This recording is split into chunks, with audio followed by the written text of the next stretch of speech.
السلام عليكم ورحمة الله وبركاته. الحمد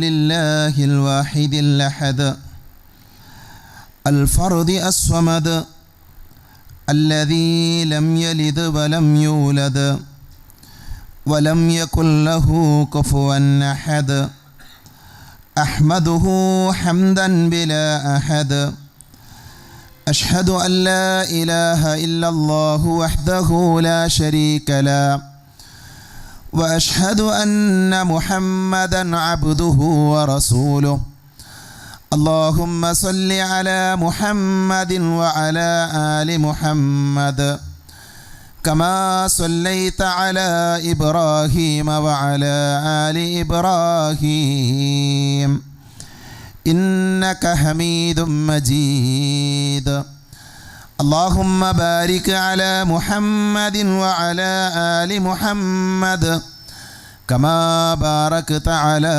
إبراهيم وعلى آل إبراهيم إنك حميد مجيد أما بعد فإن خير الحديث كتاب الله وخير الهدي هدي محمد صلى الله عليه وسلم وشر الأمور محدثاتها وكل محدثة بدعة وكل بدعة ضلالة وكل ضلالة في النار. أعوذ بالله من الشيطان الرجيم. يا أيها الذين آمنوا اتقوا الله حق تقاته ولا تموتن إلا وأنتم مسلمون. ആദരണീയനായ ഫൈസൽ മൗലവി,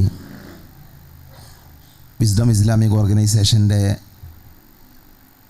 മണ്ഡലം ഭാരവാഹികളെ,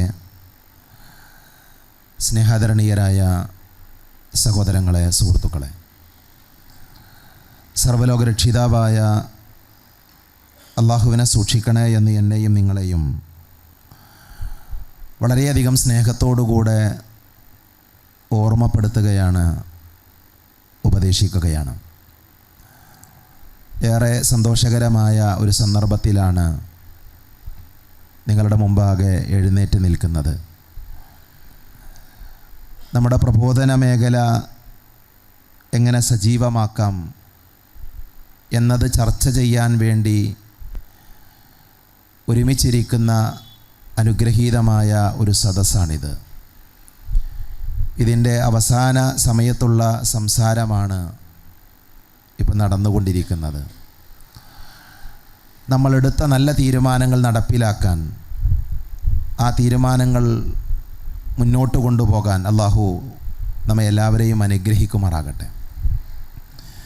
വിശുദ്ധ ഖുർആനിൽ സമാന സ്വഭാവത്തിൽ പറഞ്ഞ 3 ആയത്തുകളുടെ ആശയങ്ങൾ എൻ്റെ സഹോദരങ്ങളുടെ ശ്രദ്ധയിലേക്ക് കൊണ്ടുവന്ന് ഞാൻ എൻ്റെ സംസാരം അവസാനിപ്പിക്കും ഇൻഷാ അല്ലാഹ്.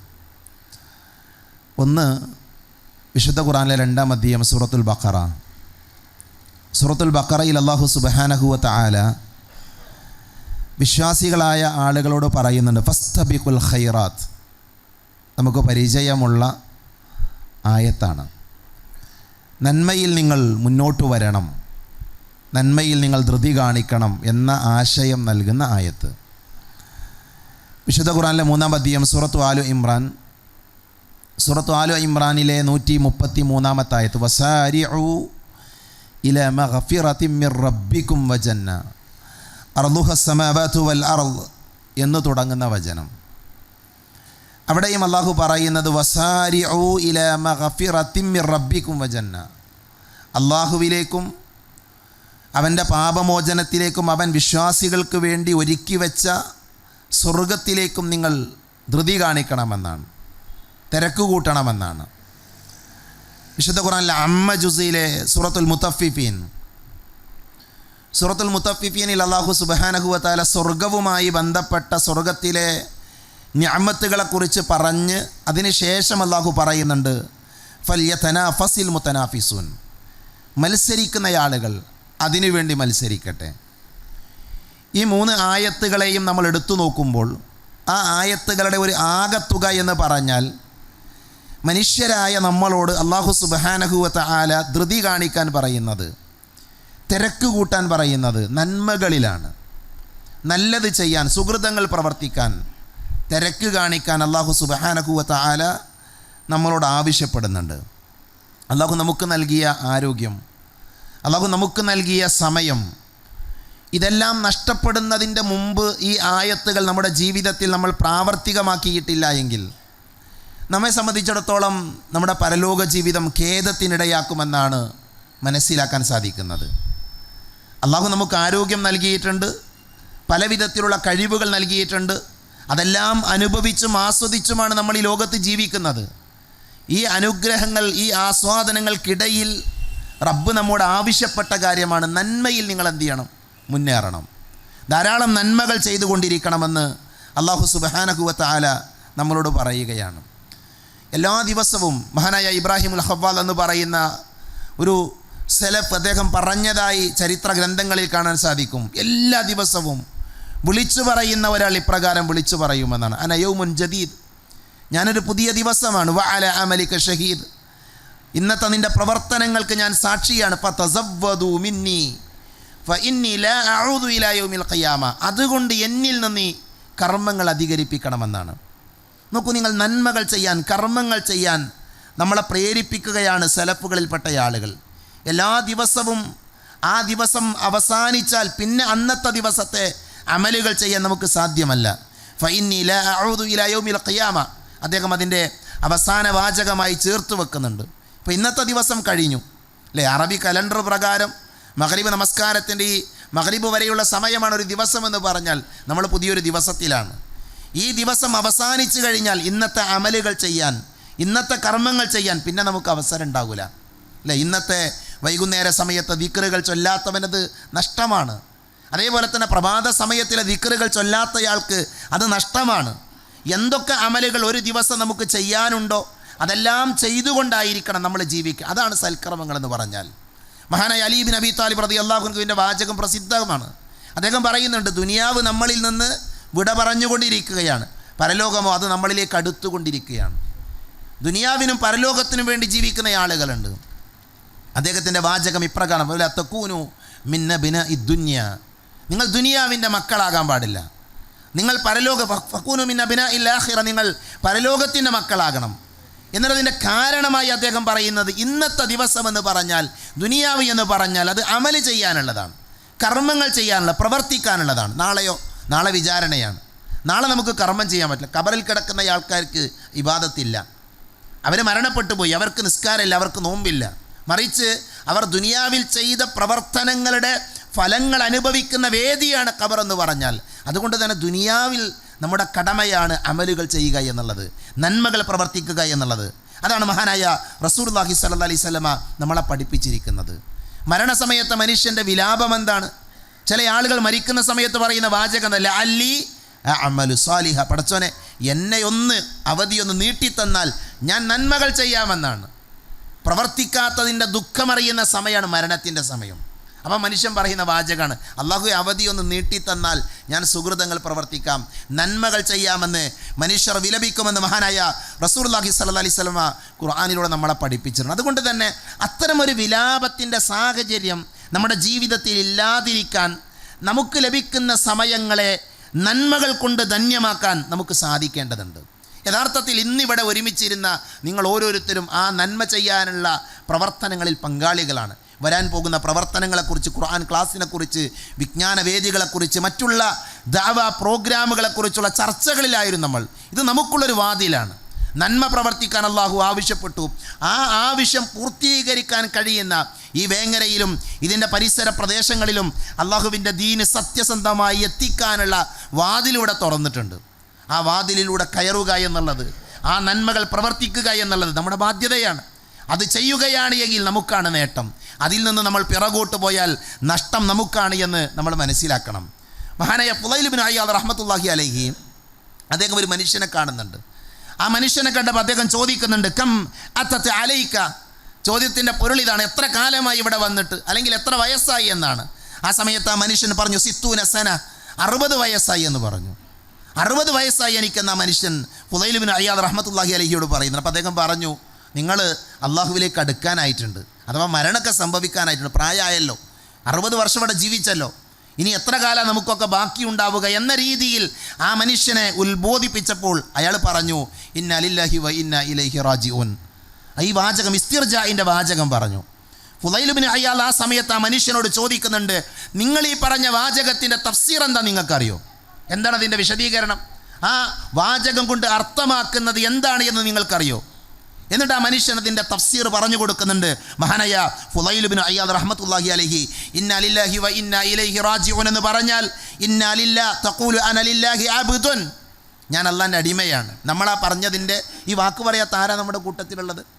ഇന്നാ ലില്ലാഹി വ ഇന്നാ ഇലൈഹി റാജിഊൻ എന്നൊരു മരണ വാർത്ത കേൾക്കുമ്പോൾ, ഒരു അപകട വാർത്ത കേൾക്കുമ്പോൾ നമ്മളൊക്കെ പറയാറുണ്ട്, ആ പറഞ്ഞതിൻ്റെ അർത്ഥം എന്താ, എന്താണതുകൊണ്ട് അർത്ഥമാക്കുന്നത്?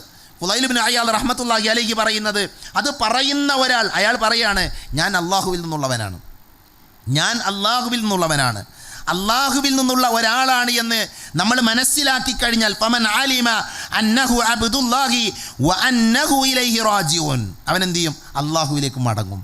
പടച്ചോനിൽ നിന്നാണ് നമ്മളെന്ന് മനസ്സിലാക്കിയാൽ നമ്മൾ അള്ളാഹുവിലേക്ക് മടങ്ങും. എന്നിട്ട് അദ്ദേഹം പറഞ്ഞു, അങ്ങനെ അള്ളാഹുവിലേക്ക് മടങ്ങുമെന്ന് മനസ്സിലാക്കിയാൽ അവൻ അറിയണം, അവൻ മനസ്സിലാക്കും എന്ത്? അള്ളാഹിൻ്റെ മുമ്പിൽ പോയി നിൽക്കേണ്ടി വരും. അള്ളാഹുവിൻ്റെ മുമ്പിൽ നമ്മളെല്ലാവരും പോയി നിൽക്കേണ്ടി വരും.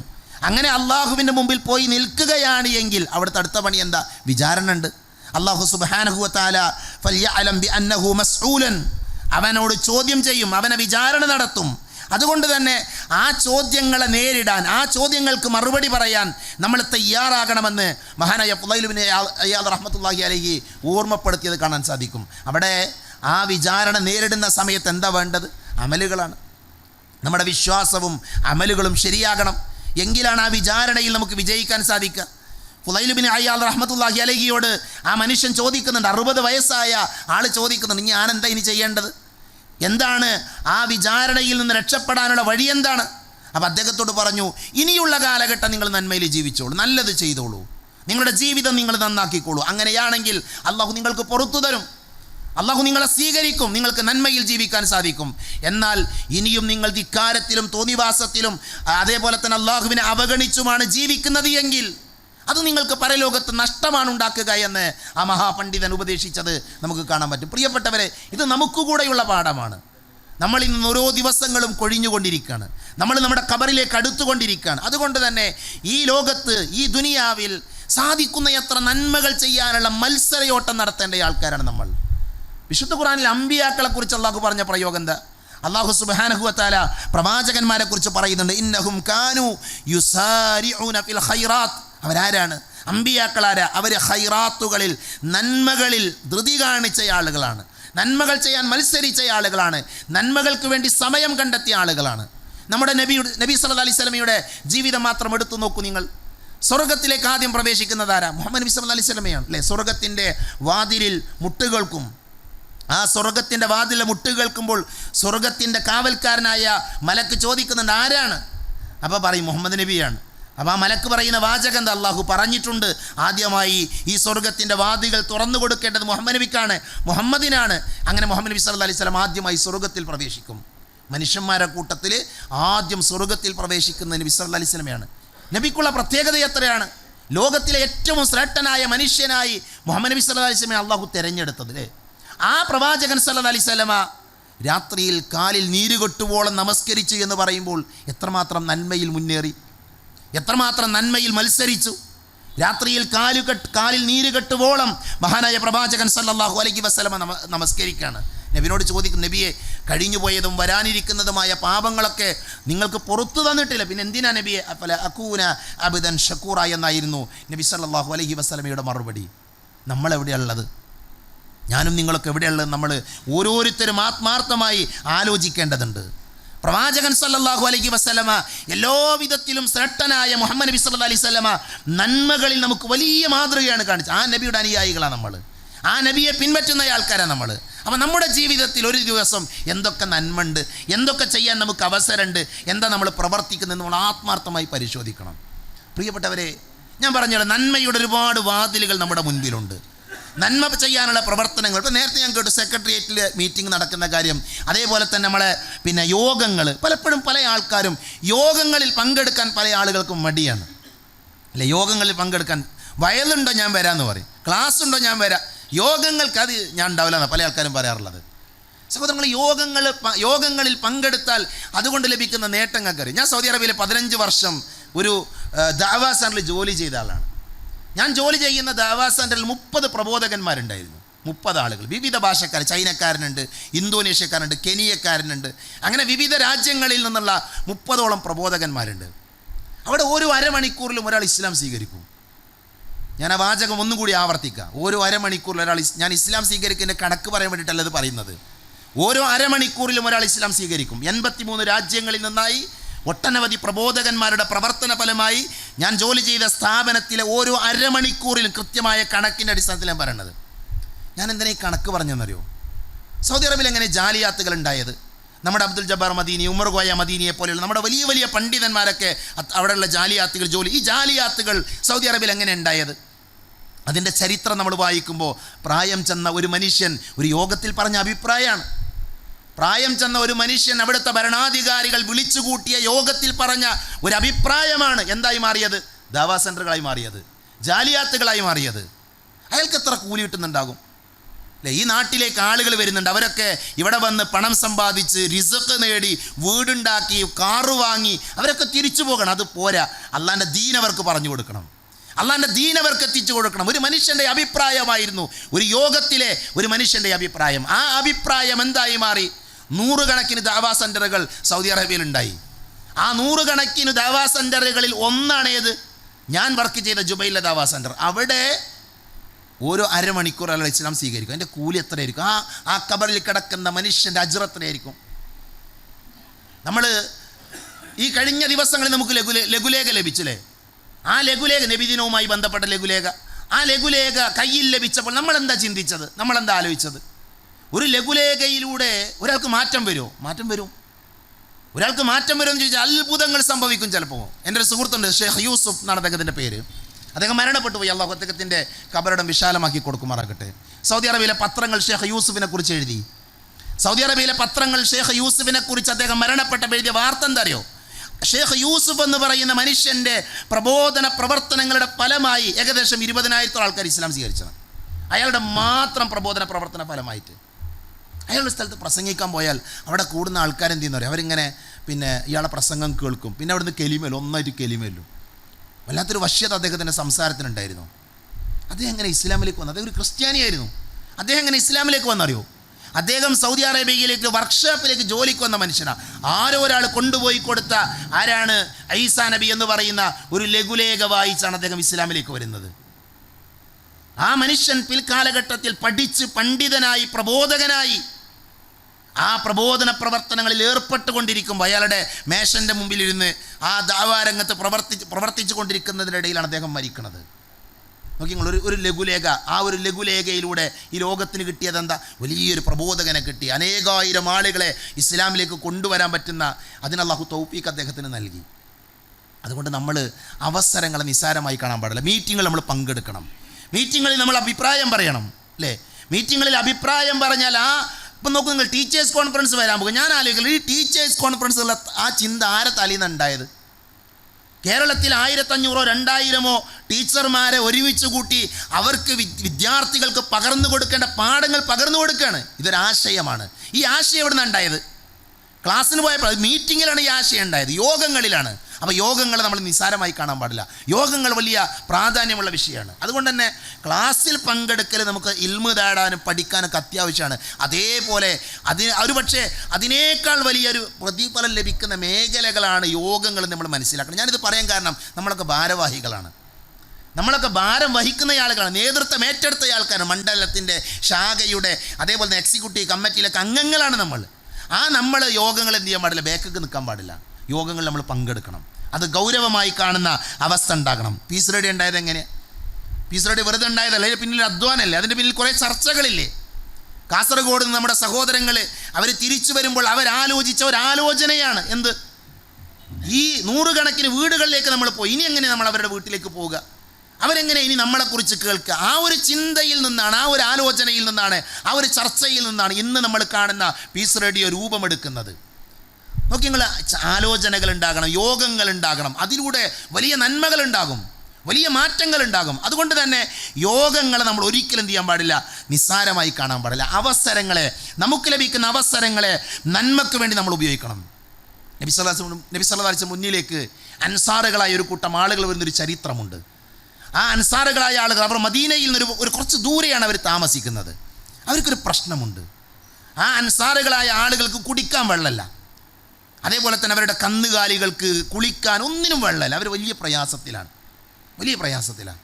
അപ്പോൾ അവർ യോഗം ചേർന്നിട്ട് അവർ പറഞ്ഞു, നമുക്കൊരു കാര്യം ചെയ്യാം, നബി സല്ലല്ലാഹു അലൈഹി വസല്ലം മദീനത്തെ പള്ളിയിലുണ്ടല്ലോ, നബിയോട് പോയിട്ട് നമുക്ക് പറയാം, നബിയെ നിങ്ങൾ ഞങ്ങൾക്ക് വേണ്ടി ഒന്ന് ദുആ ചെയ്യണം, ഞങ്ങൾക്ക് വേണ്ടി ഒന്ന് പ്രാർത്ഥിക്കണം.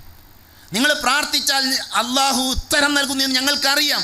അതുകൊണ്ട് ഞങ്ങളുടെ ഈ പ്രയാസമൊന്ന് നീങ്ങാൻ, ഒരല്പം വെള്ളം ലഭിക്കാൻ, ഞങ്ങൾക്ക് കുടിക്കാനും കുളിക്കാനും കൃഷിക്കും കന്നുകാലികൾക്കും വെള്ളം ലഭിക്കാൻ, ഈ വരൾച്ചയൊന്ന് മാറാൻ പ്രാർത്ഥിക്കണം. അത് പറയാൻ ആ ഗോത്രത്തിലെ ആളുകൾ ഒരു വഫ്ദിനെ തിരഞ്ഞെടുത്തു, ഒരു കൂട്ടം ആൾക്കാരെ തിരഞ്ഞെടുത്തു. അങ്ങനെ അവർ മദീനത്തെ പള്ളിയിലേക്ക് പോവുകയാണ്. മദീനത്തെ പള്ളിയിലേക്ക് അവരെത്തുമ്പോൾ പ്രവാചകൻ സല്ലല്ലാഹു അലൈഹി വസല്ലം അവരെ കണ്ടു. അവരാ പള്ളിയിലേക്ക് വരുന്നത് ദൂരെ നിന്ന് നബി ഇങ്ങനെ നോക്കിക്കാണാണ്. അപ്പം നബി സല്ലല്ലാഹു അലൈഹി വസല്ലം അവരെ കണ്ട ഉടനെ പറഞ്ഞു, മർഹബൻ ബിൽ അൻസാർ, അൻസാറുകളെ നിങ്ങൾക്ക് സ്വാഗതം, മർഹബൻ ബിൽ അൻസാർ, അൻസാറുകളെ നിങ്ങൾക്ക് സ്വാഗതം. നബി അവരെ സ്വാഗതം ചെയ്തു. അവരെന്തിനാ വരും നമുക്കറിയാം, പക്ഷെ നബിക്കറിയില്ല. നബിൻ്റെ അടുത്ത വാചകം എന്താ പറയുക, വല്ലാഹി അല്ലാഹുവാണ് സത്യം, ഇന്ന് നിങ്ങൾ എന്നോട് എന്ത് ചോദിച്ചാലും ഞാൻ നിങ്ങൾക്കത് വാങ്ങിത്തരും, ഞാൻ നിങ്ങൾക്കത് നൽകും. അതിൻ്റെ അർത്ഥം എന്താ, നബി അള്ളാഹുവിനോട് ദുആ ചെയ്യും, എന്നിട്ട് അള്ളാഹു അവർക്കത് കൊടുക്കും. അതാണ് പറഞ്ഞതിൻ്റെ അർത്ഥം. അവർ വരുന്ന എന്തിനാ, വെള്ളം ചോദിക്കാനാണ്. അത്രയും ആവശ്യം അവർക്കുണ്ട്. സഹോദരങ്ങളെ, ആ ഹദീത്ത്, ആ ഭാഗം നമ്മളിങ്ങനെ വായിക്കുമ്പോൾ അവിടുന്ന് ഒരു മനുഷ്യൻ പറയുന്നുണ്ട് ചോദിക്കാനായിട്ടില്ല, നമ്മൾ വന്ന കാര്യം ചോദിക്കാനായിട്ടില്ല. അവർ വീണ്ടും ഷൂറ നടത്തി, അവർ കൂടിയാലോചന നടത്തി അവർ വീണ്ടും നബിൻ്റെ അടുക്കലേക്ക് വന്ന നബി സല്ലല്ലാഹു അലൈഹി വസല്ലമയോട് അവർ പറഞ്ഞ വാചകം എന്താ അറിയോ, അള്ളാഹുവിൻ്റെ പ്രവാചകരെ, യാ റസൂലല്ലാഹ് ഉദ്ഉല്ലാഹ ലനാ ബിൽ മഗ്ഫിറ, നബിയെ നിങ്ങൾ ഞങ്ങൾക്ക് വേണ്ടി പാപമോചനത്തിന് ദുആ ചെയ്യണം. അവർ വന്ന ആവശ്യം അവർ മറന്നു. അവർക്കൊരു വാതിൽ തുറന്നു കിട്ടി, ആ വാതിലിനെ അവർ ഉപയോഗിച്ചു. അവരുടെ ആവശ്യം എന്താ, വെള്ളമായിരുന്നു, പക്ഷെ അതവർ തൽക്കാലം മറന്നു. എന്നിട്ട് അവർ നബിനോട് പറഞ്ഞു, നബിയെ നിങ്ങൾ ഞങ്ങൾക്ക് വേണ്ടി ദുആ ചെയ്യണം. കാരണം നബി അവരോട് പറഞ്ഞ വാചകം എന്താ, നിങ്ങൾ എന്താവശ്യപ്പെട്ടാലും നിങ്ങൾക്ക് ഞാനത് നൽകുമെന്നാണ്. അവർക്ക് ആവശ്യം എന്താ, പാപമോചനാണ്. അവരത് പറഞ്ഞു, നബിയെ നിങ്ങൾ ഞങ്ങൾക്ക് വേണ്ടി ദുആ ചെയ്യണം, പാപമോചനത്തിന് വേണ്ടി പ്രാർത്ഥിക്കണം. ആ വാചകം കേട്ട നബി സല്ലല്ലാഹു അലൈഹി വസല്ലം പ്രാർത്ഥിച്ചു, അല്ലാഹുമ്മ ഗഫിർ ലി അൻസാർ, അല്ലാഹുവേ അൻസാറുകളായ ഈ ആളുകൾക്ക് നീ പുറത്തു കൊടുക്കണേ. നിർത്തിയില്ല നബി പറഞ്ഞു, അല്ലാഹുമ്മ ഗഫിർ ലി അൻസാർ വലി അബ്നാഇൽ അൻസാർ, അൻസാറുകളായ ഈ ആളുകളുടെ മക്കൾക്കും നീ പുറത്തു കൊടുക്കണം. അല്ലാഹു റസൂൽ നിർത്തിയില്ല, അല്ലാഹുവേ അൻസാറുകളായ ഈ ആളുകൾക്ക്, അവരുടെ മക്കൾക്ക് 3 തലമുറക്ക് പാപമോചനം നൽകാൻ നബി സല്ലല്ലാഹു അലൈഹി വസല്ലമ അല്ലാഹുവിനോട് ദുആ ചെയ്തു. ചരിത്രത്തിൽ നമ്മൾ അവസരങ്ങളെ ഉപയോഗപ്പെടുത്തിയ ആളുകളെ വായിക്കുമ്പോൾ പലപ്പോഴും നമുക്ക് മുന്നിൽ കൊണ്ടുവന്ന് വെക്കാൻ തോന്നും ഈ ആളുകളെ. 3 തലമുറ പാപങ്ങളിൽ നിന്ന് സുരക്ഷിതരായി പാപമോചനം നേടിയാണ് നബി സല്ലല്ലാഹു അലൈഹി വസല്ലമയുടെ സദസ്സിൽ നിന്ന് അവർ തിരിച്ചു പോകുന്നത്. ഇതേപോലെ നമുക്കും ഇവിടെ കുറേ അവസരങ്ങളുണ്ട്, നന്മകൾ ചെയ്യാൻ, സുഹൃതങ്ങൾ ചെയ്യാൻ നമുക്കൊരുപാട് അവസരങ്ങളുണ്ട്. ഈ അവസരങ്ങളെ നമ്മൾ എന്ത് ചെയ്യണം, നമ്മൾ ഉപയോഗപ്പെടും. ഇമാം നബവി റഹ്മത്തുള്ളാഹി അലൈഹി 40-ാമത്തെ വയസ്സിലാണ് ഇമാം നബവി റഹ്മത്തുള്ളാഹി അലൈഹി മരിക്കുന്നത്. 40-ാമത്തെ വയസ്സിൽ.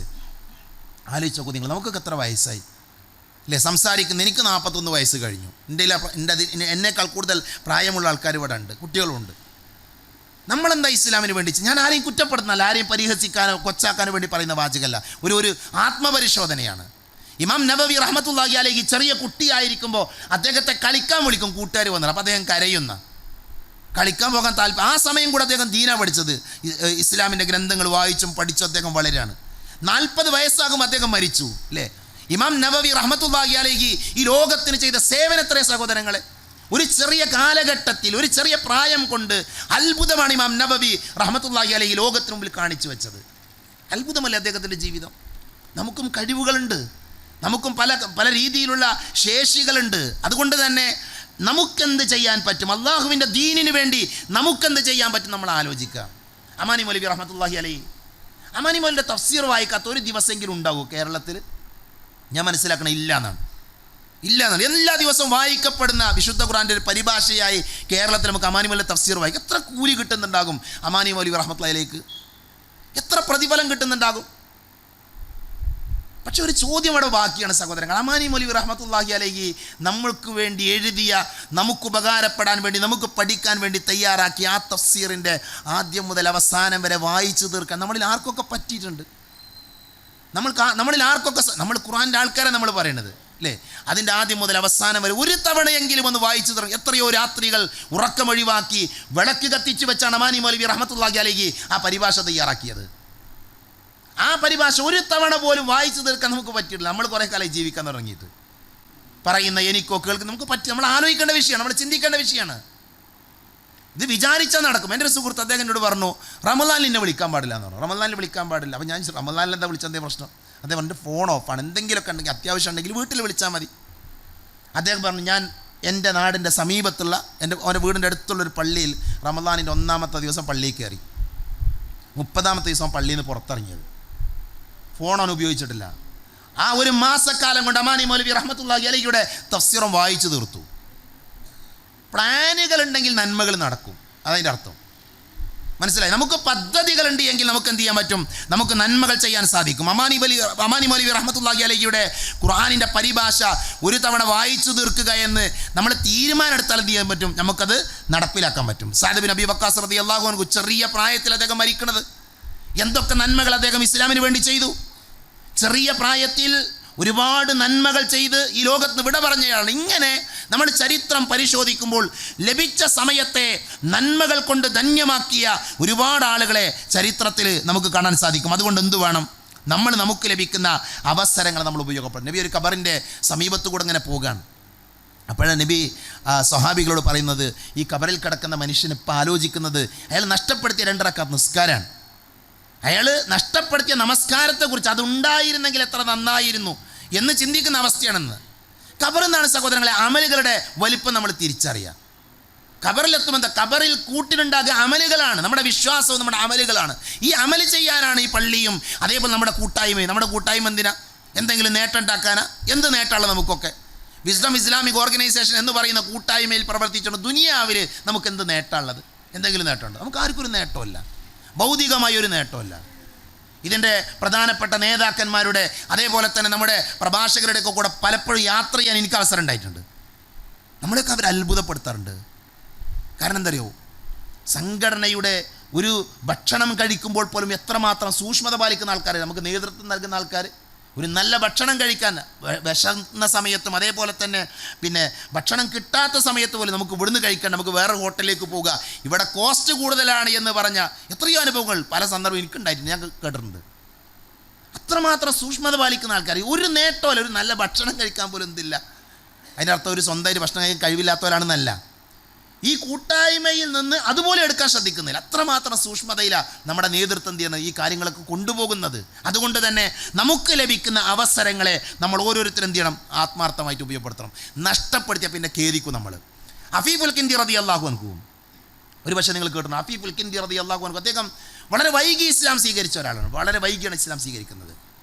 അഫീഫുൽ കിന്ദി റളിയല്ലാഹു അൻഹു അദ്ദേഹം ഇസ്ലാം സ്വീകരിച്ചതിന് ശേഷം അദ്ദേഹത്തിൻ്റെ ഗതകാലം, കഴിഞ്ഞ കാലഘട്ടത്തിൽ ഒരു സംഭവം അദ്ദേഹം ഓർക്കുന്നുണ്ട്. അദ്ദേഹം പറയുന്നത്, ഞാൻ അബ്ബാസ് ബിൻ അബ്ദുൽ മുത്തലിബ് ഉള്ള എൻ്റെ കൂട്ടുകാരനായിരുന്നു അദ്ദേഹം. അപ്പോൾ ഒരിക്കൽ ഹറമിൻ്റെ മക്കയുടെ സമീപത്ത് ഇങ്ങനെ അദ്ദേഹം വന്നിരിക്കുകയാണ്. കച്ചവടമൊക്കെ കഴിഞ്ഞ് ഇസ്ലാം സ്വീകരിക്കുന്നതിന് മുമ്പ് അബ്ബാസ് റളിയല്ലാഹുവിൻ്റെ കൂടെ ഇങ്ങനെ ഹറമിൻ്റെ അടുത്തിരിക്കുകയാണ്. അപ്പോൾ 3 ആൾക്കാരിങ്ങനെ തവാഫ് ചെയ്യുന്നുണ്ട്, കാബ തവാഫ് ചെയ്യുന്നുണ്ട്. അപ്പോൾ അഫീഫുൽ കിന്ദിക്ക് മനസ്സിലായില്ല ഇത് ആരാണ് ചോദിച്ചു, ഇത് ആരാണ്? അപ്പോൾ അബ്ബാസ് റളിയല്ലാഹു പറഞ്ഞു, അത് മുഹമ്മദാണ്. ഹാദാ മുഹമ്മദ് ബിൻ അബ്ദുല്ല, എൻ്റെ സഹോദരപുത്രനാണ്. എന്നിട്ട് അബ്ബാസ് റളിയല്ലാഹു പറഞ്ഞു കൊടുത്തു, അദ്ദേഹം പറയുന്നത് അദ്ദേഹം പ്രവാചകനാണെന്നാണ്. ഈ പ്രപഞ്ചത്തിനൊരു സൃഷ്ടാവുണ്ട്, പടച്ചോണ്ട്, അള്ളാനെ മാത്രം ആരാധിക്കണം, പരലോകമുണ്ട്, നല്ല രീതിയിൽ ജീവിക്കണം, നബി പഠിപ്പിക്കുന്ന ആശയമൊക്കെ എന്ത് ചെയ്തു? അബ്ബാസ് റളിയല്ലാഹു പറഞ്ഞു കൊടുത്തു. അപ്പോൾ ചോദിച്ചു, ആ കൂടെയുള്ള സ്ത്രീ ആരാ? അപ്പോൾ അദ്ദേഹം പറഞ്ഞു, ഇംറഅത്തുഹു ഖദീജ, അദ്ദേഹത്തിൻ്റെ ഭാര്യ ഖദീജയാണ്, ഖുവൈലിദിൻ്റെ മകളാണ്. ആ ഖദീജ എന്ന് പറയുന്ന മഹദി ആരിൽ വിശ്വസിച്ചിട്ടുണ്ട്? മുഹമ്മദിൽ വിശ്വസിച്ചിട്ടുണ്ട്. അപ്പോൾ കൂടെയുള്ള കുട്ടിയാരാ? അത് അലിയാണ്, അലിയും വിശ്വസിച്ചിട്ടുണ്ട്. ഈ ചരിത്രം, ഈ സംഭവം അങ്ങനെ ഓർത്തതിന് ശേഷം മഹാനായ അഫീഫുൽ കിന്ദി റളിയല്ലാഹു അൻഹു പറഞ്ഞൊരു വാചകമാണ്. ഞാൻ ആ വാചകം പറയുന്ന അദ്ദേഹത്തെ അവിടെ കൊണ്ടുവന്നത്. അദ്ദേഹം പറഞ്ഞ വാചകം എന്തറിയോ? ലൗ കാനല്ലാഹു റസഖനി അൽ ഇസ്ലാമ യൗമഇദിൻ ഫഅകൂനു സാനിയൻ മഅ അലി ഇബ്നു അബി ത്വാലിബ്. അന്നെങ്ങാനും ഞാൻ ഇസ്ലാം സ്വീകരിച്ചിരുന്നെങ്കിൽ, ഇസ്ലാമിലെ മൂന്നാമൻ, ചില റിവായത്ത് പറയുന്നത് നാലാമൻ അല്ലെങ്കിൽ അഞ്ചാമൻ, അതിൻ്റെ ഉള്ളിൽ ഞാൻ വരുമായിരുന്നു എന്നാണ്. നോക്കി നിങ്ങൾ, നമ്മൾ അബൂബക്കർ റളിയല്ലാഹുവിനെയും അതേപോലെ തന്നെ ഇവരൊക്കെ എണ്ണും അല്ലേ? ഇസ്ലാമിൻ്റെ തുടക്ക കാലഘട്ടത്തിൽ ആൾക്കാരെ നമ്മൾ എണ്ണാറുണ്ട്. ആ കൂട്ടത്തിൽ ഞാൻ പെടുമായിരുന്നു. എന്ത് ചെയ്തിരുന്നെങ്കിൽ, അന്ന് ഞാൻ ഇസ്ലാം സ്വീകരിച്ചിരുന്നെങ്കിൽ, അന്ന് എനിക്ക് ആ ഹിദായത്ത് ആകുന്ന ഹിദായത്ത് കൊണ്ട് റബ്ബ് എന്നെ അനുഗ്രഹിച്ചിരുന്നെങ്കിൽ, ആ വേദനയാണ്, ആ സങ്കടമാണ് അദ്ദേഹം പറയുന്നത്, ആ നഷ്ടമാണ് പറയുന്നത്. അപ്പോൾ ഒരു കാര്യം ചെയ്യാൻ ഒരു അവസരം കിട്ടുമ്പോൾ എന്ത് ചെയ്യും? നമ്മൾ ബാക്കിൽ നിൽക്കാൻ പാടില്ല. ഒരു പോസ്റ്റർ ഒട്ടിക്കാൻ നമ്മളോട് പറഞ്ഞാൽ നമ്മൾ ഒട്ടിക്കുക സഹോദരങ്ങളെ, നമ്മൾ ഒട്ടിക്കുക. ആ പോസ്റ്റർ ഒട്ടിക്കുന്നതുകൊണ്ട് ചിലപ്പോൾ ഒരാളെ ആ പോസ്റ്റർ കാണാം, വായിക്കാം, ചിലപ്പോൾ പ്രോഗ്രാമിന് വരാം, അയാൾക്ക് ഹിദായത്ത് ലഭിക്കാം. മനസ്സിലായില്ലേ? ചരിത്രത്തിൽ നമ്മൾ അബ്ദുള്ള മസ്ലമയെ വായിക്കുന്നുണ്ട്. അബ്ദുല്ലാഹിബിൻ മസ്ലമ എന്ന് പറഞ്ഞാൽ അദ്ദേഹത്തെ ചരിത്രം പരിചയപ്പെടുത്തുന്ന തന്നെ ഏറ്റവും വലിയ റൗഡിയായിരുന്നു അദ്ദേഹം എന്നാണ് ഒരു ചരിത്രത്തിൽ ഞാൻ വായിച്ചത്. അദ്ദേഹം റൗഡിയായിരുന്നു എന്നാണ്, മദ്യപാനിയായിരുന്നു അദ്ദേഹം.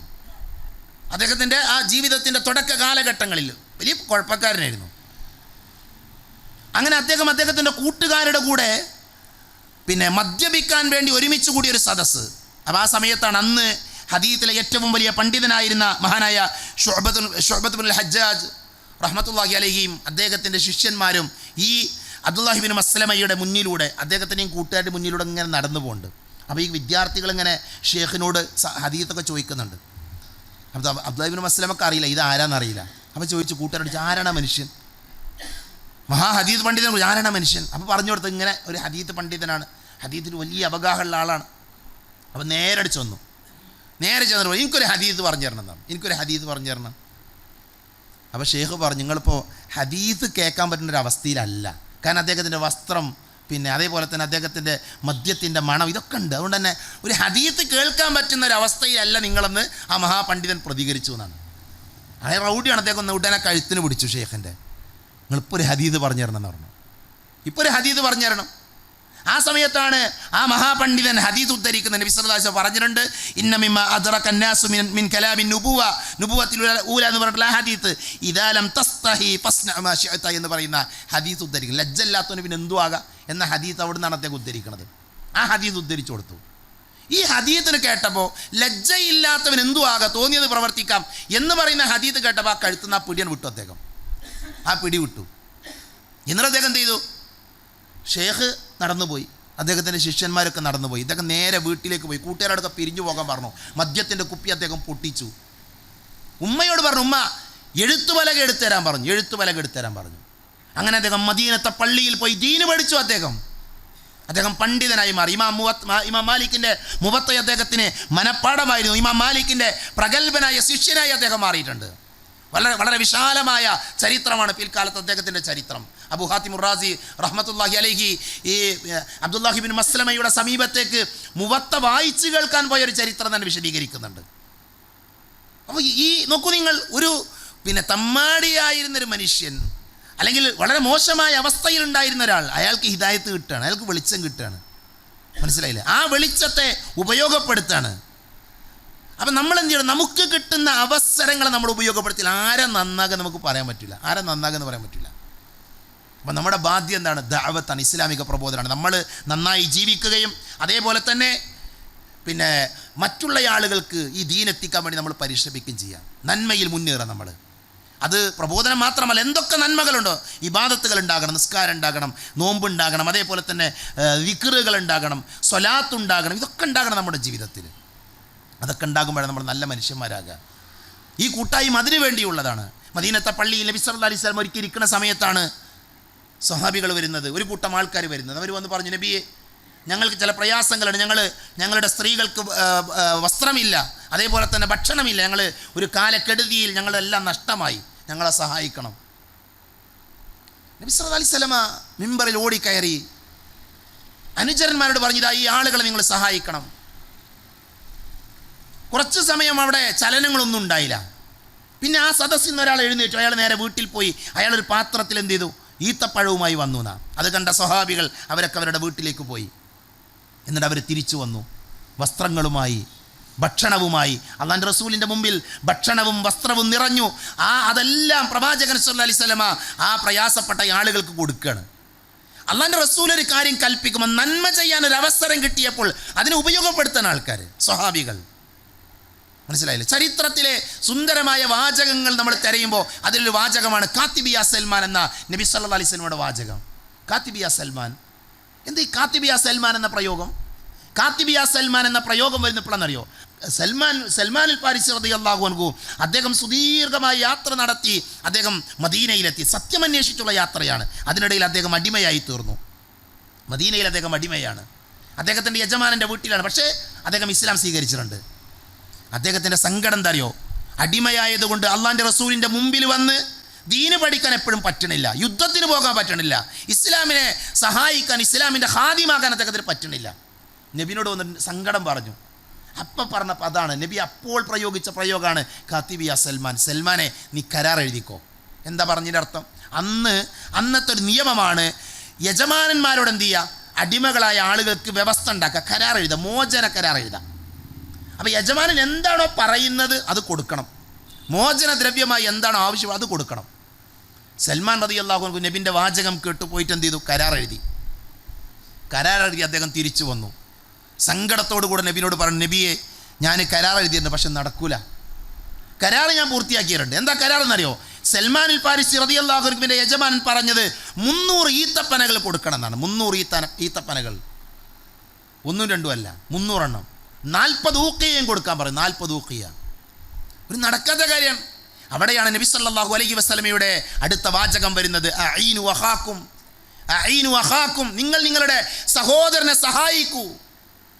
സഹോദരങ്ങളെ, ആ ഒരു വാചകം കേൾക്കുമ്പോൾ സ്വഹാബികൾ അതിനെ ഒരു അവസരമായി കാണാണ്, നന്മ ചെയ്യാനുള്ളൊരു അവസരമായി കാണാണ്. അഈനു അഖാക്കും എന്ന വാചകത്തെ നെഞ്ചേറ്റി സ്വഹാബികൾ വീട്ടിലേക്ക് പോയി. അവർ തിരിച്ചു വന്നു. എങ്ങനെ വന്നെന്നറിയോ? 4 5 6 അവർക്ക് എത്രയാണോ സാധിക്കുന്നത് അത്രയും ഈത്തപ്പന തൈകളുമായി അവർ അള്ളാഹിൻ്റെ റസൂലിൻ്റെ അടുക്കലേക്ക് വന്നു. അവർ കുഴികുത്തി. പ്രവാചകൻ സല്ലല്ലാഹു അലൈഹി വസല്ലമ തൻ്റെ അനുഗ്രഹീതമായ കരങ്ങൾ കൊണ്ടാണ് ആ ഈത്തപ്പന തൈകൾ ആ കുഴിയിലേക്ക് ഇറക്കി വെച്ചത്. അങ്ങനെയാണ് സൽമാൻ റളിയല്ലാഹു അൻഹു മോചിതനാകുന്നത്. ഞാൻ ഈ ചരിത്രം പറഞ്ഞെന്തിനറിയോ? അഈനു അഖാക്കും, നിങ്ങളുടെ സഹോദരനെ നിങ്ങൾ സഹായിക്കൂ എന്ന ഒരു ആഹ്വാനമുണ്ടായപ്പോൾ, ഒരു വാചകം കേട്ടപ്പോൾ അത് ഞങ്ങൾക്കുള്ള ഒരു അവസരമാണ് എന്ന് മനസ്സിലാക്കിയ സ്വഹാബികൾ നമുക്ക് മാതൃകയാണ്. അവരെ നമുക്ക് മാതൃകയാണ്. മനസ്സിലായില്ലേ? ആ സ്വഹാബികളെ മാതൃകയാക്കേണ്ട, അവരെ പിന്തുടരേണ്ട ആളുകളാണ് നമ്മൾ ഓരോരുത്തരും. നമ്മൾ ചെയ്യുന്ന ഏത് അമലാണ്, നമ്മൾ ചെയ്യുന്ന ഏത് പ്രവൃത്തിയാണ് സ്വർഗം നേടിത്തരിക എന്ന് നമുക്ക് ആർക്കും പറയാൻ പറ്റില്ല. ഞാൻ അവസാനിപ്പിക്കുക. നമുക്ക് ആർക്കും പറയാൻ പറ്റില്ല ഏത് അമലാണ് സ്വർഗം നേടിത്തരുക. അറിയില്ല സഹോദരങ്ങൾ. അതുകൊണ്ട് തന്നെ അമലുകൾ നിരന്തരം ചെയ്തുകൊണ്ടിരിക്കുക. ഇമാം ബുഖാരി ഉദ്ധരിക്കുന്ന ഹദീസിലെ ബഗയ്യത്തായ ഒരു സ്ത്രീനെ കുറിച്ചുള്ള ഒരു ഭാഗം വരുന്നത്. ബഗയ്യത്തായ സ്ത്രീ എന്നാണ്. എന്താ ഈ ബഗയ്യത്തായ സ്ത്രീ എന്ന് പറഞ്ഞാൽ? ശരിക്കും പറഞ്ഞാൽ വേശ്യയായ സ്ത്രീ എന്നതിൻ്റെ അർത്ഥം. സഹീഹുൽ ബുഖാരിയിൽ ഇമാം ബുഖാരി റഹ്മത്തുള്ളാഹി അലൈഹി പറയാ, ബഗയ്യത്തായ ഒരു പെണ്ണ്, ബനു ഇസ്രായേൽപ്പെട്ട ബഗയ്യത്തായ ആ പെണ്ണിൻ്റെ പേരെന്താ അല്ലാഹു അല അറിയില്ല നമുക്ക്. ആ ബഗയ്യത്തായ പെണ്ണ് എവിടെ? അവൾ സ്വർഗത്തിലാണ്. അവർ സ്വർഗത്തിലാണ്, സ്വർഗാവകാശിയാണ്. എന്തേ കാരണം? അവരൊരു നായക്ക് വെള്ളം കൊടുത്തു എന്നുള്ളതാ കാരണം. അവർ വിശ്വാസമുണ്ട്, നായക്ക് വെള്ളം കൊടുത്തു എന്ന കാരണത്താൽ അവർക്ക് സ്വർഗമുണ്ട്. സഹോദരങ്ങൾ, ഈ ചരിത്രം നിങ്ങൾക്കറിയാം, എനിക്കും അറിയാം. പക്ഷെ നിങ്ങൾ ആലോചിച്ച് നോക്കുന്നു, ആ സ്ത്രീ അന്ന് നായക്ക് വെള്ളം കൊടുക്കുമ്പോൾ അവർ ആലോചിച്ചിട്ടുണ്ടാകുമോ ഞാൻ ഈ ചെയ്യുന്ന പ്രവൃത്തിയിലൂടെ എനിക്ക് സ്വർഗം ലഭിക്കുമെന്ന് അവർ ചിന്തിച്ചിട്ടുണ്ടാകുമോ? സാധ്യത കുറവാണ്, അല്ലേ? ഈ ബഗയ്യത്തായ പെണ്ണിനെ കുറിച്ച് ഈ ലോകത്തോട് പറഞ്ഞത് ആരാ? ലോകത്തിലെ ഏറ്റവും ശ്രേഷ്ഠനായ മുഹമ്മദ് നബി സല്ലല്ലാഹു അലൈഹി വസല്ലമയുടെ തിരുനാവ് കൊണ്ടാണ് പ്രവാചകൻ സല്ലല്ലാഹു അലൈഹി വസല്ലമ ആ പെണ്ണിനെ കുറിച്ച് പറയുന്നത്, ബഗയ്യത്തായ പെണ്ണ്. പക്ഷേ അള്ളാഹിൻ്റെ റസൂലിൻ്റെ നാവ് കൊണ്ട് ലോകാവസാനം വരെയുള്ള വിശ്വാസികൾ വായിക്കപ്പെടുന്ന ഗ്രന്ഥത്തിൽ ആ പെണ്ണിൻ്റെ നാമം ഉൾപ്പെടുത്തി. അവർക്ക് സ്വർഗമുണ്ട്. എന്തേ കാരണം? അവർ ചെറിയ കർമ്മം ചെയ്തു, നായക്ക് വെള്ളം കൊടുത്തു. നബി പറയാം, സ്വർഗത്തിൽ അങ്ങോട്ടും ഇങ്ങോട്ടും നടക്കുന്ന 2 ആളുകളെ കുറിച്ച് സഹാബികൾ ചോദിച്ചു, നബിയെ എന്താ അവർ ചെയ്തത്?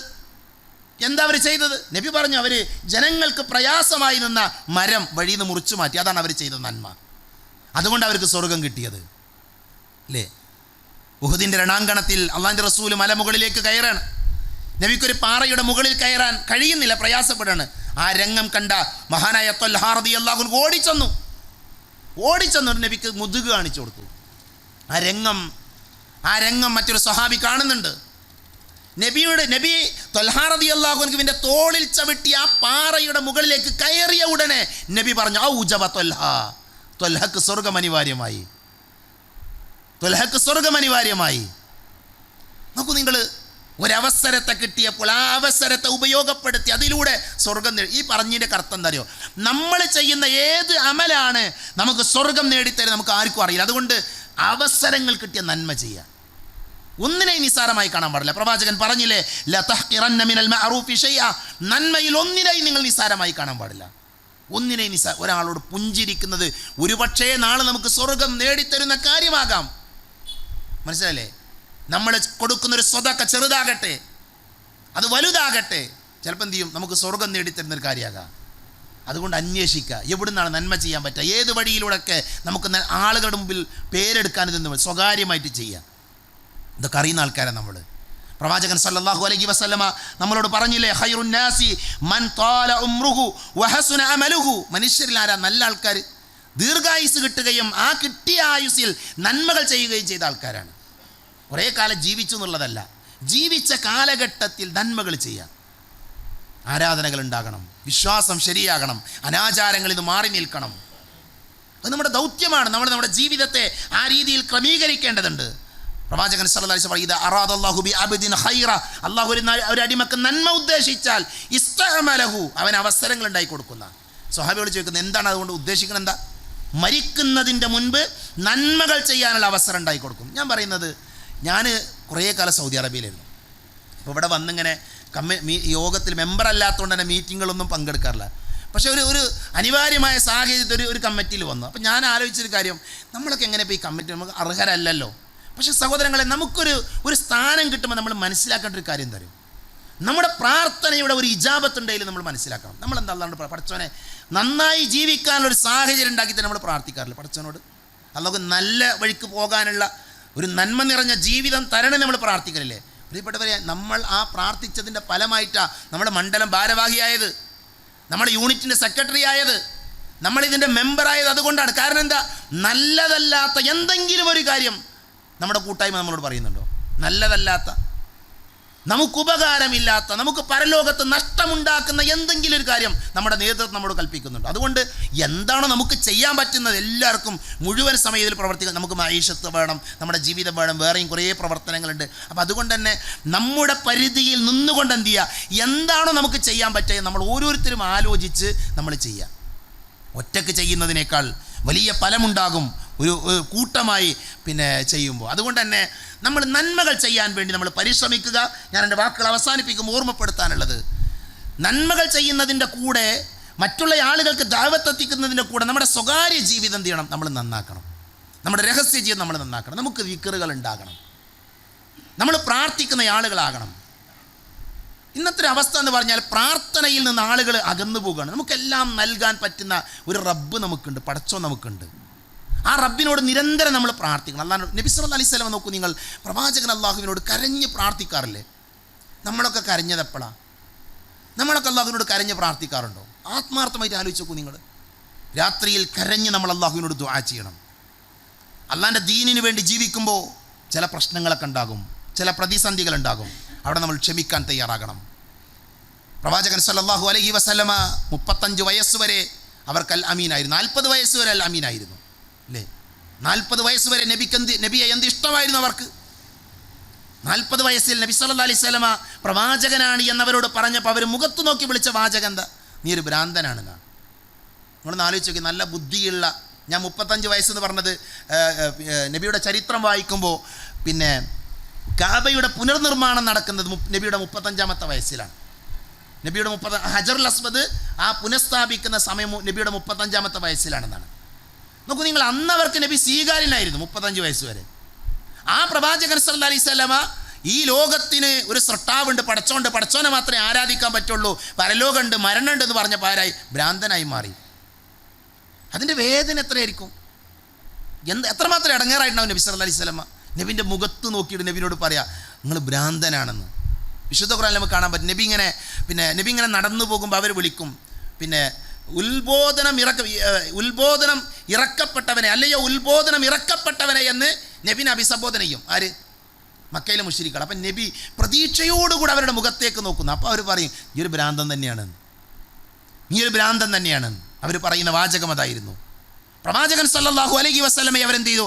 അങ്ങേയറ്റം വേദനിപ്പിച്ചു, അങ്ങേയറ്റം ഉപദ്രവിച്ചു നബി സല്ലല്ലാഹു അലൈഹി വസല്ലമയെ. അതേപോലെ ദഅവാരംഗത്ത് പ്രവർത്തിക്കുമ്പോൾ നമുക്കെന്തുണ്ടാകും? പ്രയാസങ്ങളുണ്ടാകും. ആ സഹോദരങ്ങളെ, ചില പ്രയാസങ്ങൾ നന്മകൾക്ക് വഴി തെളിയിക്കും. നബിയെക്കുറിച്ച് ഇവർ പറഞ്ഞ വാചകം എന്താ? ഭ്രാന്തനാണ്, ഭ്രാന്തനാണ്. അള്ളാഹു പറഞ്ഞു, നിങ്ങളുടെ സഹോദരൻ, നിങ്ങളുടെ സ്വാഹിബ് എന്തല്ല, ഭ്രാന്തനല്ല. വിശുദ്ധ ഖുർആനിൽ അള്ളാഹു പഠിപ്പിക്കുന്നുണ്ട്, നിങ്ങളുടെ സഹോദരൻ ഭ്രാന്തനല്ല. പല സ്ഥലത്ത് 2-3-4 സ്ഥലങ്ങളിൽ അള്ളാഹു ആ പദം ഉപയോഗിക്കുന്നുണ്ട്. എന്ന സഹോദരങ്ങളെ, ഇയാദുൽ അസ്ദി എന്ന് പറയുന്ന ഒരു മനുഷ്യൻ, ഇയാദുൽ അസ്ദി, അദ്ദേഹം എൻ്റെ ഓർമ്മ ശരിയാണെങ്കിൽ ഷനു ആ ഗോത്രക്കാരനായ മനുഷ്യനാണ്. അദ്ദേഹം മക്കയിലേക്ക് വരുമ്പോൾ മക്കയിലെ മുശ്രിക്കുകൾ പറഞ്ഞു, ഇയാളോട് പറഞ്ഞു, ഇയാദുൽ അസ്ദിയോട് പറഞ്ഞു, നിങ്ങളിവിടെ മുഹമ്മദ് എന്ന് പറഞ്ഞ ഒരാളുണ്ട്, അയാളടുത്ത് പോകരുത്, അയാൾ ഭ്രാന്തനാണ്. അപ്പോൾ ആൾക്കാർ പോകില്ല. ഭ്രാന്തനാന്ന് പറഞ്ഞാൽ എന്താ? ഭ്രാന്തനാണ്, കല്ലെടുത്തെറിയും, ചിലപ്പോൾ പ്രശ്നം ഉണ്ടാക്കും. അതുകൊണ്ട് തന്നെ ആൾക്കാർ പിന്നെ ആ വഴിക്ക് പോകില്ല. നബിയിൽ നിന്ന് അകറ്റാനാണ് ഈ വാചകം അവർ ഉപയോഗിക്കുന്നത്. ഇയാദുൽ അസ്ദിയോട് എന്ത് പറഞ്ഞു? അയാൾ ഭ്രാന്തനാണ്, പോകാൻ പാടില്ല എന്ന് പറഞ്ഞു. പക്ഷേ ഇയാദുൽ അസ്ദി ആരായിരുന്നു? ഇയാദുൽ അസ്ദി അദ്ദേഹം നല്ലൊരു സാഹിത്യകാരനായിരുന്നു. അതോടൊപ്പം തന്നെ അദ്ദേഹം ഒരു വൈദ്യനും കൂടെയായിരുന്നു. ഈ ഭ്രാന്തി ചികിത്സിക്കുന്ന വൈദ്യനായിരുന്നു എന്നാ. അപ്പോൾ ഇയാളിത് കേട്ടപ്പോൾ ഇയാളിങ്ങനെ ആലോചിച്ചു, ഈ ഒരു ഭ്രാന്തുള്ള മനുഷ്യൻ ഇവിടെ ഉണ്ടെങ്കിൽ ഒന്ന് ചികിത്സിക്കാലോ. അയാളൊന്ന് ചികിത്സിച്ച് അയാൾ രോഗം മാറിയാൽ അയാളുടെ കുടുംബത്തിന് എത്ര ആശ്വാസം ഉണ്ടാകും എന്ന് വിചാരിച്ച് ഇയാദുൽ അസ്ദി മുഹമ്മദ് നബിനെ തെരഞ്ഞു നടന്ന് മുഹമ്മദ് നബിനെ കണ്ടെത്തി മുഹമ്മദ് നബിൻ്റെ മുമ്പിൽ ഇരുന്നു. എന്നിട്ട് നബിനോട് പറഞ്ഞു, മുഹമ്മദ്, നിങ്ങൾക്ക് എന്താ പറയുള്ളത്? പറഞ്ഞാണി. ചോദ്യത്തിൻ്റെ അർത്ഥം, നിങ്ങളെ പ്രശ്നം എന്താ ഒന്ന് പറഞ്ഞോളി. നബി സല്ലല്ലാഹു അലൈഹി വസല്ലം എന്താ പറഞ്ഞറിയോ? നബി അയാളുടെ മുന്നിൽ പറഞ്ഞു, ഇന്നൽ ഹംദലില്ലാഹി നഹ്മദുഹു വനസ്തഈനുഹു വനസ്തഗ്ഫിറുഹു എന്ന് പറഞ്ഞ് ഹംദും സലാത്തിൻ്റെ സീഗ അങ്ങനെ മുഴുവനോട് പറഞ്ഞു നബി. ഇതിങ്ങോട്ട് കേട്ടേക്ക് അദ്ദേഹം പറഞ്ഞു, അഇദ്, നിങ്ങളൊന്നും കൂടി പറഞ്ഞാണി, ഒന്നും കൂടി പറഞ്ഞാണി. അപ്പം നബി വീണ്ടും പറഞ്ഞു കൊടുത്തു. ആ ഹദീസിൻ്റെ അവസാന ഭാഗം എന്താ അറിയാം? നബിയോട് അദ്ദേഹം പറയാ, നബിയെ, നിങ്ങൾ നിങ്ങളുടെ കൈ നീട്ടു, മുഹമ്മദ് നിങ്ങളുടെ കൈ നീട്ടു. അല്ലാഹുവിൻ്റെ റസൂൽ കൈ നീട്ടി. ആ കൈയിൽ അദ്ദേഹത്തിൻ്റെ കൈകൾ ചേർത്ത് വെച്ച് അദ്ദേഹം ഷഹാദത്ത് കലിമയിൽ മുസ്ലിമാകാണ്. മനസ്സിലായോ? ചിലപ്പോൾ എന്ത് ചെയ്യും? നമ്മളെ പരിഹസിക്കുന്ന ആൾക്കാർ നാളെ നമ്മളെ സ്വീകരിക്കും, ഉറപ്പാണ്. പ്രബോധന രംഗത്ത് പ്രശ്നങ്ങളുണ്ടാകും, പ്രബോധന രംഗത്ത് പ്രതിസന്ധികളുണ്ടാകും, ഒരു സംശയമല്ല. പ്രബോധന രംഗം, പക്ഷേ ഇന്ന് നമുക്കൊന്നും പ്രയാസങ്ങളില്ല. നമുക്കെന്ത് ബുദ്ധിമുട്ടുള്ളത്? തൗഹീദ് പറയാൻ പ്രശ്നമുണ്ടോ? ദീന് പറയാൻ നമുക്കെന്തെങ്കിലും പ്രശ്നമുണ്ടോ? നമുക്കാർക്കും പറയാം. എല്ലാ മാധ്യമങ്ങളിലൂടെയും നമ്മൾ ദാവത്ത് നടത്തുന്നുണ്ട്. അള്ളാഹു നിലനിർത്തി തരുമാറാകട്ടെ. വലിയ പ്രതിസന്ധികൾ നമുക്കില്ല. ചെറിയ ചില പ്രയാസങ്ങളൊക്കെ ഉണ്ടാകും, സ്വാഭാവികമാണ്. ഇന്നലകളെ ആളുകൾ അനുഭവിച്ച നോക്കൂ നിങ്ങൾ, അബ്ദുല്ലാദുൽ വിജാദൈൻ എന്ന് പറയുന്ന സഹാബി അല്ലേ, ആ പേരിലാണ് അദ്ദേഹം മാറൂഫായത്. ഈ വിജാദ എന്നുള്ള പേര് വന്ന എങ്ങനെയാണ്? ഒരു പുതപ്പിനെ രണ്ടാക്കി മുറിച്ചു, ഒരു തുണിയെ 2 കഷ്ണാക്കി മാറ്റി, അങ്ങനെയാണ് അദ്ദേഹത്തിന് ആ പേര് വരുന്നത്. അതിൻ്റെ സാഹചര്യമുണ്ട്. അദ്ദേഹം മദീനയിൽ ജീവിക്കുന്ന സമയത്ത് അദ്ദേഹത്തിൻ്റെ അമ്മാവനാണ് എന്ത് ചെയ്തത്? അദ്ദേഹത്തിൻ്റെ സംരക്ഷണം. മുഹമ്മദ് നബി വന്ന വാർത്ത അബ്ദുള്ള കേട്ടു. അദ്ദേഹം എന്ത് ചെയ്തു? ഇസ്ലാം സ്വീകരിക്കണം എന്ന് ആഗ്രഹിച്ചു. പക്ഷേ അമ്മ സമ്മതിക്കണില്ല. അമ്മനോട് പോയി പറഞ്ഞു സ്വീകരിക്കാൻ പറ്റൂല, നീ എങ്ങാനും ഇസ്ലാം സ്വീകരിച്ചാൽ ഞാനാ നിന്നെ വളർത്തിയത്, ഞാനാ നിനക്ക് വേണ്ടതൊക്കെ ചെയ്തെന്നത്, അതുകൊണ്ട് എല്ലാം തിരിച്ചു തരണം, എല്ലാം തിരിച്ചു തരണം. ചരിത്രത്തിൽ പറയുന്നത് അദ്ദേഹം ഇസ്ലാം സ്വീകരിച്ചപ്പോൾ ധരിച്ച വസ്ത്രം പോലും അമ്മാവൻ തിരിച്ചു വാങ്ങിയെന്നാണ്. ധരിച്ച വസ്ത്രം പോലും തിരിച്ചു വാങ്ങി. അങ്ങനെ വസ്ത്രം നഷ്ടപ്പെട്ട അദ്ദേഹം ഉമ്മാൻ്റെ അടുക്കിലേക്ക് ഓടിച്ചെല്ലാണ് സങ്കടം പറഞ്ഞ്, ഉമ്മ, ഞാൻ മുഹമ്മദ് നബിയിൽ വിശ്വസിച്ചതിൻ്റെ പേരിലാണ് ഈ പ്രയാസം എനിക്കുണ്ടായത്, എൻ്റെ അമ്മാവൻ ചെയ്തത് കണ്ടില്ലേ. അപ്പോൾ ഉമ്മ അകത്തുനിന്നൊരു പുതപ്പെടുത്തിട്ട് കൊടുത്തതാണ്. ആ പുതപ്പിനെ 2 കഷ്ണമാക്കി, ഒന്നുടുത്തു, ഒന്നെന്ത് ചെയ്തു? പുതച്ചു. എന്നിട്ട് അദ്ദേഹം നബിൻ്റെ മുമ്പിൽ ചെല്ലാണ്. അപ്പം നബി ഇട്ട പേര് അബ്ദുല്ലാദുൽ വിജാദൈൻ എന്നുള്ള പേര്. ഒരു പുതപ്പിനെ 2 മാറ്റി, അതുകൊണ്ട് എന്ത് ചെയ്തു? ഒന്ന് ഉടുത്തു, ഒന്ന് പുതച്ചു. നോക്കി നിങ്ങൾ, ഇസ്ലാം സ്വീകരിച്ചതിൻ്റെ പേരിൽ വസ്ത്രങ്ങൾ വരെ നഷ്ടപ്പെട്ടു പോയ ആൾക്കാരെ ചരിത്രത്തിൽ നമ്മൾ വായിക്കുകയാണ്. മക്ക വിജയിച്ചടക്കിയ ദിവസം നബി സല്ലല്ലാഹു അലൈഹി വസല്ലമ ബിലാൽ റളിയല്ലാഹു അൻഹുവിനോട് കാബയുടെ മുകളിൽ കയറി ബാങ്ക് കൊടുക്കാൻ പറയുന്നുണ്ട്. ബിലാൽ റളിയല്ലാഹു അൻഹു കാബയുടെ മുകളിൽ കയറി ബാങ്ക് കൊടുക്കാൻ തുടങ്ങിയപ്പോൾ ചില ആൾക്കാർ പറഞ്ഞു, മുസ്ലിങ്ങളായ ആൾക്കാർ, അന്ന് ആ സമയത്ത് ഇസ്ലാമിലേക്ക് വന്ന, അഥവാ ഇസ്ലാമിൻ്റെ ആഴങ്ങൾ മനസ്സിലാക്കാത്ത, അതിൻ്റെ ഹുക്കുമുകൾ നന്നായി പഠിക്കാത്ത കുറേ ആൾക്കാർ, പുതിയ മുസ്ലിങ്ങൾ എന്ന് പറയാം, അവർ ചില ആൾക്കാർ പറഞ്ഞത്, ആ കാബൻ്റെ മുകളിൽ കാക്ക കയറിയിരിക്കുന്നു. ആരെക്കുറിച്ചാണ്? ബിലാൽ അള്ളാഹിനെ കുറിച്ചേ പറയണത്. ആ വാചകം കേട്ട ബിലാൽ റളിയല്ലാഹു അൻഹുവിൻ്റെ മനസ്സെത്രമാത്രം വേദനിച്ചിട്ടുണ്ടാകും. വേറൊരാൾ പറഞ്ഞത്, ഈ കാഴ്ച കാണാൻ എൻ്റെ ബാപ്പ ഇല്ലാതിരുന്നത് എത്ര നന്നായി എന്നാണ് ഒരാൾ പറഞ്ഞത്. അപ്പോഴല്ലാഹു ആയത്തിറക്കുന്നത്, ഇന്ന ഖലഖനാകും മിൻ ദക്കരിൻ വ ഉൻസ എന്ന് പറയുന്ന ആയത്തിൻ്റെ പശ്ചാത്തലമൊക്കെ അവിടെ ഉണ്ടെന്ന് പണ്ഡിതന്മാർ വിശദീകരിക്കുന്നുണ്ട്. ഞാൻ പറയുന്നത്, ആ വാക്കുകൾ കേട്ട ബിലാൽ റളിയല്ലാഹു അൻഹുവിൻ്റെ മനസ്സിന് എത്ര നൊമ്പരമുണ്ടായിട്ടുണ്ടാകും. അള്ളാഹിൻ്റെ ദീന് സ്വീകരിക്കുമ്പോൾ തന്നെ പ്രയാസം തുടങ്ങിയാളാ ബിലാൽ റളിയല്ലാഹു അൻഹു അല്ലേ.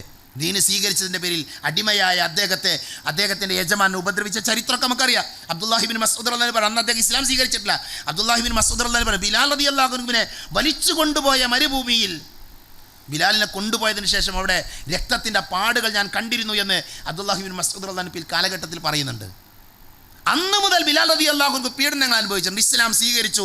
ഇസ്ലാം ആയതിനു ശേഷവും ഈ ഇസ്ലാമിൻ്റെ ആഴമറിയാത്ത കുറച്ച് ആൾക്കാർ എന്ത് ചെയ്തു? പരിഹസിച്ചിരുന്നു. പിന്നെ അവർ തിരുത്തിയിട്ടുണ്ട്. അങ്ങനെയുള്ള വേദനകൾ മുസ്ലിമായപ്പം പലരും അനുഭവിച്ചിട്ടുണ്ട്. നമുക്കൊന്നൊരു പ്രയാസമല്ല. നമ്മളൊക്കെ അൽഹംദുലില്ലാഹ് എന്ന് പറയേണ്ട ആൾക്കാരാണ്. അതുകൊണ്ട് തന്നെ നമുക്ക് ലഭിച്ച ആരോഗ്യവും നമ്മുടെ സമയവും നമ്മുടെ സമ്പത്തും എല്ലാം ഉപയോഗിച്ച് എന്ത് ചെയ്യുക? അള്ളാഹുവിൻ്റെ മാർഗ്ഗത്തിൽ നമ്മൾ ജീവിക്കുക. അതിനുള്ള അവസരം ഒരുക്കി തരുന്ന ഒരു ബസ്സാണ് നമ്മുടെ കൂട്ടായ്മ. മനസ്സിലായി? ഈ കൂട്ടായ്മയിൽ നമുക്ക് ഭൗതികമായ നേട്ടങ്ങളൊന്നുമില്ല, പരലോകത്ത് നമുക്ക് നേട്ടം ഉണ്ടാകും. അതുകൊണ്ട് ഇതിൻ്റെ പ്രചാരകരാവുക. ഈ ദീൻ എത്തിക്കാൻ വേണ്ടി നമ്മൾ പരിശ്രമിക്കുക. അള്ളാൻ്റെ ദീൻ അറിയാത്ത കുറേ ആളുകൾ നമ്മുടെ ചുറ്റുപാടിലുണ്ട്. ഒരുപാട് ആൾക്കാർ നമ്മുടെ ചുറ്റുപാടിലുണ്ട്. അവരിലേക്ക് ഈ ദീൻ എത്തണം.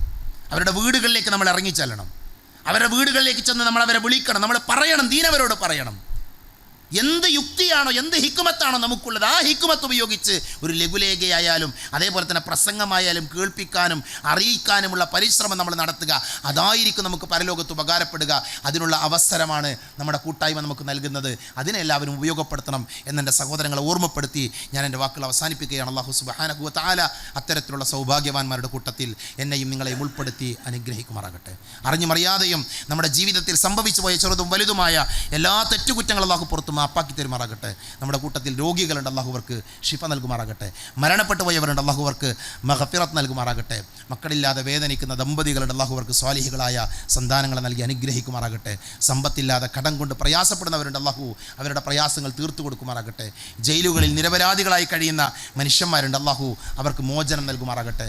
അല്ലാഹു മഗ്ഫിറുൽ മുഅ്മിനീന വൽ മുഅ്മിനാത്ത് വൽ മുസ്ലിമീന വൽ മുസ്ലിമാത്ത് അൽഅഹ്യാഅ മിൻഹും വൽ അംവാത്ത് അല്ലാഹുമ്മ അജിർനാ മിനൻ നാർ അല്ലാഹുമ്മ അജിർനാ മിനൻ നാർ അല്ലാഹുമ്മ അജിർനാ മിനൻ നാർ ربنا آتنا في الدنيا حسنة وفي الآخرة حسنة وقنا عذاب النار آمين آمين برحمتك يا أرحم الراحمين وآخر دعوانا الحمد لله رب العالمين. السلام عليكم ورحمة الله وبركاته.